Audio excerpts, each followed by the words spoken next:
Rufa May Quinto is back at kasama nga sa kanyang pagbabalik pelikula ang kanyang buba. At bagong award show na mga artista mismo ang boboto. Pinaghahandaan na. Nasa frontline ng balitang yan, si Von Belinario. Kinumpirma ng aktres na si Iza Calzado na may binubuo silang Actor Awards. Para itong The Actor Awards na dating SAG Awards sa Hollywood. Ang mga artistang miyembro ng grupong aktor ang boboto sa mananalo pero tikom pa ang bibig ni Iza sa ibang detalye nito.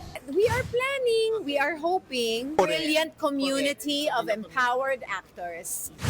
Sa ngayon, bahagi si Iza ng Cinemalaya entry na Hand of God kung saan kasama niya ang Star Works artist na si Tyke Sanchez. I really love the script. I'm so grateful I got to play the role. Katulad ni Iza, naghahanda na rin sa kanyang pagbabalik movie si Rufa May Quinto. Sa direksyon ni Joyce Bernal, ito ang follow-up sa movie nila noon na Buba after more than 2 decades. Ang ilang eksena, kukunan pa sa Europa. Reality ng buhay, alam mo yon, yung may hinahanap ka pero hindi mo alam kung ano yon. Gusto namin maghain ng magandang bago, kaya hindi po siya sequel. Nagpapasalamat naman si Rufa May sa mga sumusuporta sa TikToks. Namimiss na nga niya ang mga kasamahan sa show na sina Corina Sanchez, Pat Daza, Alex Calleja at G3 San Diego.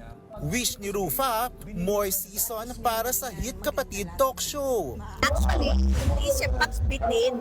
Kasi syempre, parang kasi 1 season lang ako eh. At least, nagkaroon akong bagong kaibigan, di ba? Yung grupo na yon. Nagbabalita mula sa Frontline.